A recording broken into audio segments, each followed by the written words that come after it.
എന്നുള്ളതാണ്. ഈ വഴിയാണെങ്കിൽ സ്കൂൾ വിദ്യാർത്ഥികൾ ഉൾപ്പെടെ ധാരാളം ആളുകൾ പോകുന്ന വഴിയാണ്.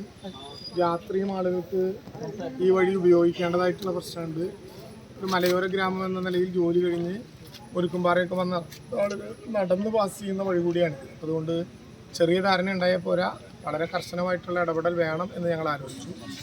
എല്ലാ കക്ഷികളുടെയും ഭാരവാഹികളും ആളുകളുമെല്ലാം ജനപ്രതിനിധികളുമെല്ലാം കൂടിയാണ് ഞങ്ങളിതെല്ലാം പരിശോധിച്ചത്. ഈ കാര്യത്തിൽ അടിയന്തരമായി എടുക്കേണ്ട നടപടികൾ 5 കാര്യങ്ങൾ നടത്തണമെന്നാണ് ആലോചിച്ചത്.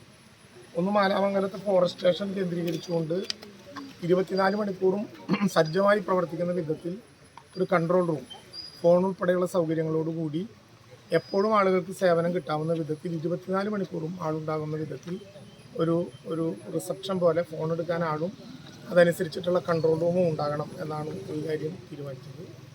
2, ഈ ഒരാഴ്ചക്കാലം ഇതുമായി ബന്ധപ്പെട്ട ഏതെങ്കിലും വിധത്തിലുള്ള തെളിവുകൾ നമുക്ക് ബോധ്യപ്പെടുത്താൻ കഴിയും വരെ രാത്രി പൂർണ്ണമായും ഈ മേഖലയിൽ ഫോറസ്റ്റിൻ്റെ നേതൃത്വത്തിലുള്ള പെട്രോളിംഗ് നിർബന്ധമായിട്ട് വേണം.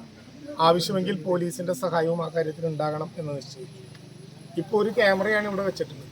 പക്ഷെ ഇത് വന്നു പോകുന്ന വഴികളെ കുറിച്ച് ആളുകളുടെ അഭിപ്രായം കേട്ടപ്പോൾ, പ്രത്യേകിച്ച് പ്ലാന്റേഷനുമായി ബന്ധപ്പെട്ട ചില കേന്ദ്രങ്ങളിലും സ്വകാര്യ ഭൂമികളിലും തൊട്ടപ്പുറത്തുള്ള KSFTCയുടെ അക്വേഷ്യ പ്ലാന്റേഷനുമൊക്കെ സാധാരണത്തേക്കാൾ കൂടുതൽ അണ്ടർഗ്രോത്ത് ഉണ്ട്. പുല്ലുകളും ചെടികളുമൊക്കെ വളർന്ന് ഏതാണ്ട് വനം പോലെയായി മാറിയിട്ടുള്ള സ്ഥിതിവിശേഷം ഉണ്ട് എന്ന് ആളുകൾ പറഞ്ഞതിൻ്റെ അടിസ്ഥാനത്തിൽ ഒരു ക്യാമറ ഫിറ്റ് ചെയ്തിരുന്നതിന് പകരം നാളെ തന്നെ 6 ക്യാമറകൾ വ്യത്യസ്ത ആംഗിളിൽ ഫിറ്റ് ചെയ്തുകൊണ്ട് അത് തുടർച്ചയായിട്ട് നിരീക്ഷിക്കാനുള്ളൊരു സൗകര്യം വേണം എന്ന് നിർദ്ദേശിച്ചിട്ടുണ്ട്. ഇവിടെ മാതാമംഗലം ഫോറസ്റ്റ് സ്റ്റേഷനിൽ ഇപ്പോൾ ഉള്ളത് പരിമിതമായിട്ടുള്ള ഫോഴ്സാണ്. ഫോഴ്സിനെ വർദ്ധിപ്പിക്കാനുള്ള നടപടി ഉണ്ടാക്കണം എന്ന് പട്ടിക്കാട് റേഞ്ച് ഓഫീസർക്ക് നിർദ്ദേശം നൽകിയിട്ടുണ്ട്. അതനുസരിച്ച് ആവശ്യമാണെങ്കിൽ വാഹനങ്ങളും ആവശ്യമായ ഫോഴ്സും ഇവിടെ കൊടുക്കും. ബഹുമാനപ്പെട്ട വനം വകുപ്പ് മന്ത്രിയുമായിട്ട് ഇക്കാര്യം ഇന്നലെ വൈകുന്നേരം സംസാരിച്ചിരുന്നു. ആവശ്യമായ സൗകര്യങ്ങൾ ഇന്ന് മന്ത്രി പങ്കെടുത്ത് പരിശോധിച്ച് ബോധ്യപ്പെടുന്ന വിധത്തിൽ ആവശ്യമായിട്ടുള്ള സജ്ജീകരണങ്ങൾ ഒരുക്കാം എന്ന് വനം വകുപ്പ് മന്ത്രി നിർദ്ദേശം നൽകിയിട്ടുണ്ട്. അപ്പോൾ അതിൻ്റെ കൂടി അടിസ്ഥാനത്തിൽ ഈ പറയുന്ന വിധത്തിലുള്ള ക്രമീകരണങ്ങൾക്ക് ഫോറസ്റ്റിൽ എന്താണോ ആവശ്യം അതെല്ലാം ചെയ്തു കൊടുത്ത് ആവശ്യമായിട്ടുള്ള സജ്ജീകരണങ്ങൾ 24 മണിക്കൂറും ഉണ്ടാകും. ആളുകൾക്കിടയിൽ ആശങ്കയുണ്ട് എന്നുള്ളതൊരു യാഥാർത്ഥ്യമാണ്. അതുകൊണ്ട് തന്നെ ഇത് പൊതുവായിട്ടുള്ള ചില പ്രോട്ടോക്കോളുകൾ നമ്മളും പാലിക്കേണ്ടതുണ്ട്. പുലിയുണ്ട്, അല്ലെങ്കിൽ പുലിയുടെ രൂപമാണത്, പുലി തന്നെയാണോ എന്നുള്ള സംശയമുണ്ട്.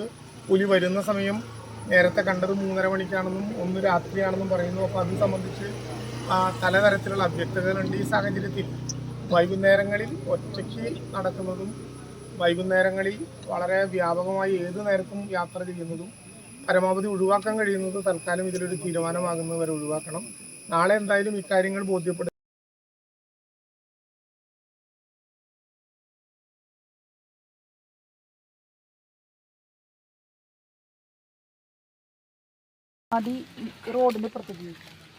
അതുമൊന്നും ഇത്ര ദൂരത്തേക്ക് ഒറ്റച്ചാട്ടത്തിൽ വന്നു.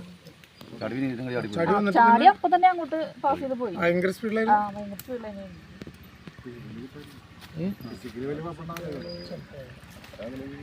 അത് കറക്റ്റ് അവിടെ നല്ല സ്പീഡിൽ ഓടിയുണ്ടായിരുന്നേ.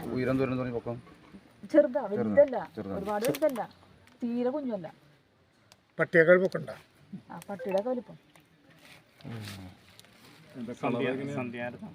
3:30. അങ്ങനെ അത്ര പെട്ടെന്ന് വിചാരിച്ചിട്ടില്ല. ചാടി ഇവിടെ വന്നില്ല, ആന്റി അപ്പൊ തന്നെ അങ്ങോട്ട് ചാടിപ്പോയി. പക്ഷെ ഇതൊന്നും നമ്മുടെ മനസ്സിലില്ല.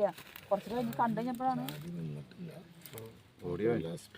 അവിടുന്ന് റോഡിന് ഇപ്പുറത്തേക്കാണ് പാസ് ചെയ്തത്.